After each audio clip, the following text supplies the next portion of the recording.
Morning students. हम पिछले class में कौन से पार्ट के बारे में बात किए थे? दादी माँ पार्ट के बारे में। दादी माँ पार्ट में आप क्या सीखा है? दादी माँ किस तरह अपने परिवार को सेवा करती थी, बच्चों की, और देखभाल करती थी, परिवार में सब कुछ मेंटेनेंस कैसे करती थी, और कष्टकाल में किस तरह अपने परिवार के लोगों को सहायता भी करती थी, और अपने गांव में वो क्या क्या किस तरह सबसे व्यवहार करती थी, सभी के बारे में सुने थे। और उस पाठ के बाद हम उसका जो प्रश्नाभ्यास के बारे में डिस्कशन किया था, उसका एसएलए एचएलए सभी आप लिखे होंगे। और उसकी भाषा की बात में व्याकरण पाठ में हम क्या सीखे थे? सा से सी का प्रयोग कैसे करना है वाक्यों में, ये भी हम सीख लिए थे। और इसके बाद क्षेत्रीय बोली से एक लिमिटेड एरिया, लिमिटेड एक प्लेस में लोग किस तरह भाषाओं में चेंजेस आ जाते हैं, इसके बारे में भी हम बात किए थे। So I hope all of you understood that. Next आज हम एक नया पाठ पढ़ाने जा रहे हैं, वो तो हिमालय की बेटियां। कौन सा पाठ है? हिमालय की बेटियां। ये क्या है? हिमालय को कोई बेटी होती है क्या? ये क्या हिमालय कोई मानव है क्या? ऐसे ही क्वेश्चन हमारे मन में आता है।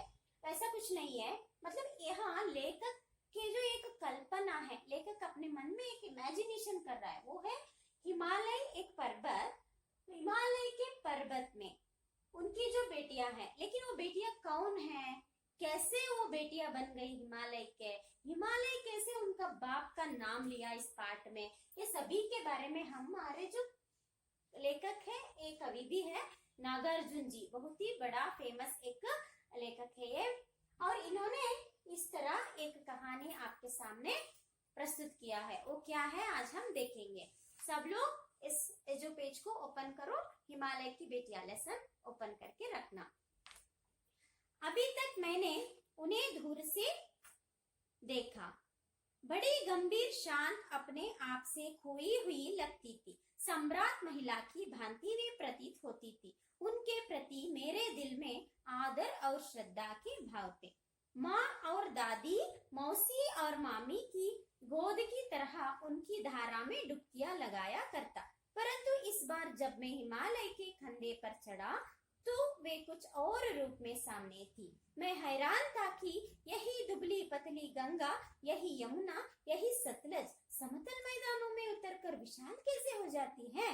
इनका उछलना और कूदना, खिलखिलाकर लगातार हंसते जाना, इनकी यहाँ भाव भंगी, इनका यहाँ उल्लास कहाँ गायब हो जाता है मैदान में जाकर। किसी लड़की को जब मैं देखता हूँ, किसी खली पर जब मेरा ध्यान अटक जाता है, तब भी इतना कौतूहल और विस्मय नहीं होता जितना कि इन बेटियों की बाल लीला देखकर होती है। क्या समझ में आया ये जो मैं पढ़ने से? देखो, अभी तक हम सब बहुत दूर से देखते हैं, कोई भी नदी हो, कोई भी पर्वत हो, हम कैसे देखते हैं? बहुत दूर से देखते हैं। नजदीक में जाके देखना बहुत कम होता है, बार बार वो मौका हमें नहीं मिलता है। लेखक अभी तक बहुत दूर से देखते थे। किसको देखते थे? नदियों को देखते थे।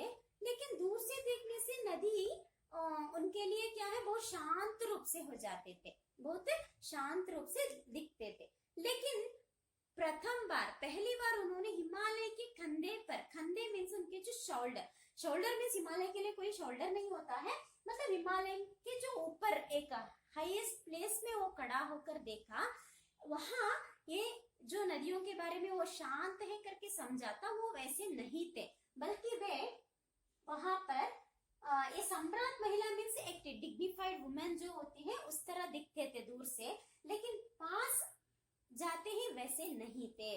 क्यों है कि पास में देखने से वो बहुत ही नटखट होती थी नदियां। नटखट मीन्स बहुत ही आवाज करती थी, खिलखिलारियां बरती थी, शांत रूप में वो नहीं। इसका मतलब ये है कि हिमालय के पहाड़ से जो नदी बहती है, वो बेटियां मीन्स हिमालय के जो जगह में वो पैदा होती है, इसीलिए हिमालय को बाप बोला। और वहां पर पैदा होने वाली नदियों को लेकर क्या बताया? बेटियां कहा। ये जो बेटियां पहले वहां जब पैदा होती है, वहां से वो आने समतल मैदान में आने के बाद शांत होती है, लेकिन समतल मैदान में आने से पहले वो क्या होती है? बहुत ही शोर करती है, गलाटा करती है। मतलब छोटे बच्चे किस तरह घर में बहुत ही धंधा करते हैं, उस तरह वो भी करती रहती हैं। इसके बारे में लेखक यहाँ बता रहे हैं। लेकिन इस इतना नटखट ये जो बेटियां समतल मैदान में शांत क्यों हो जाते हैं, वो कैसे हो जाते हैं, ये वो जो सोचता है।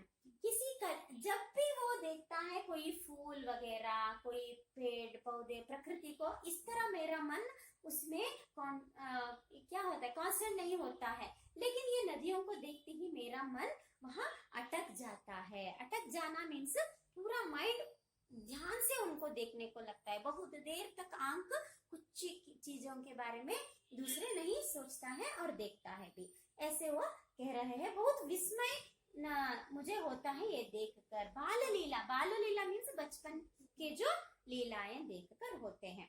कहाँ ये भागी जा रही है, हिमालय में पैदा होकर ये कहाँ भागी जाती है आगे करके लेकर सोच रहा है।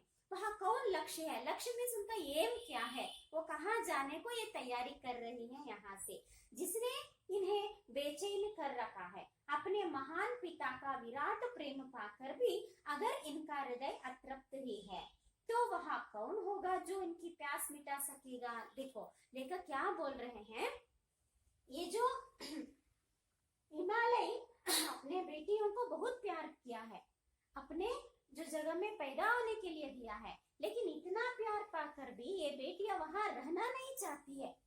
वो कहीं दूर जाना चाहती है। लेकिन वो कहाँ जाना चाहती है, किसके पास जाना चाहती है, कौन इसको इनकी जो प्यास मिटा सकता है करके सोच रहा है। बर्फ जली नंगी पहाड़ियां, छोटे छोटे पौधों से भरी घाटियां। देखो हिमालय से इस तरह समतल मैदान पर आने के तक इनकी जो जर्नी है, सफर है, वो ऐसे आसान नहीं होता है। देखो वो बहुत सारे पेड़ पौधे, घाटियां, पहाड़, सभी से उतर के, कूद के, बह के आके लास्ट में वो सागर से मिलती है। जब भी ये, इसीलिए लेखक यहाँ बोलते हैं, देखो क्या बोलते हैं, क्या बताऊं इनका लीला निकेतन। खेलते खेलते जब ये जरा दूर निकल जाती है तो देवदार, चीड़, सरो, चिनार, सफेदा के जंगलों में पहुंचकर, देखो कौन कौन से, ये सभी जो पेड़ों के जो नाम है, बड़े बड़े जंगलों के भी नाम है यहाँ पर, वो सभी में वो बहकर आगे बढ़ जाती है। हिमालय से फ्लाइट में आना होता है क्या मनुष्य के जैसे? बिल्कुल नहीं, नदी तो फ्लाइट में नहीं आ सकती, तो ऐसे ही बह के हमारे धरती से ही वो आगे जाना पड़ता है। इसीलिए वो आती है, लास्ट में वो सागर से मिलती है। सागर मीन्स समुद्र से मिलती है। कौन जाने बुढ़ा हिमालय अपनी इन नटखट बेटियों के लिए कितना सिर धुनता होगा।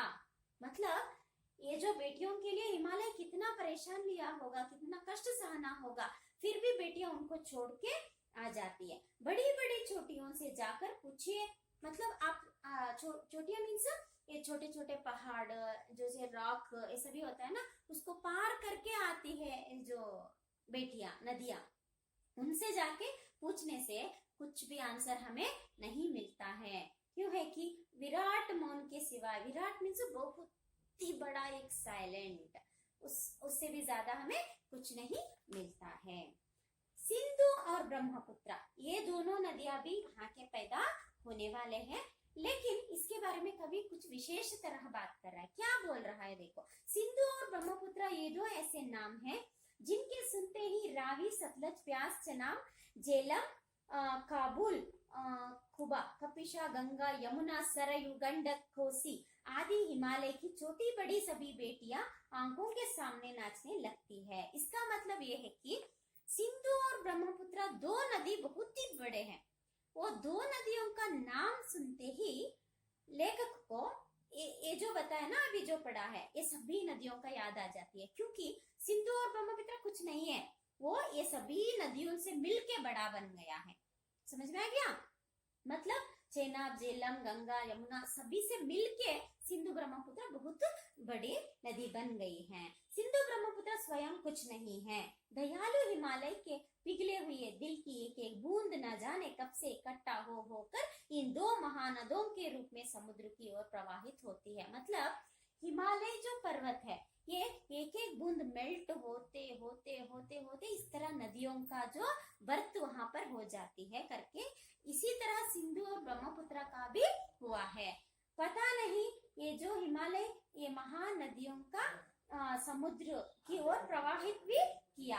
कितना सौभाग्यशाली है वह समुद्र जिसे पर्वतराज हिमालय, देखो हिमालय को पर्वतराज कह दिया है, पर्वतराज कह दिया है, मतलब सभी पर्वतों के लिए राजा है वो। हिमालय की इन दो बेटियों का हाथ पकड़ने का श्रेय मिला है, मतलब हिमालय की जो बेटियां सब नदियां, लेकिन सब नदियां जाके सागर से मिलते हैं, इसीलिए सागर नदियों के जो पति है, ऐसे उन्होंने कहा। आगे हम देखेंगे। Thank you so much.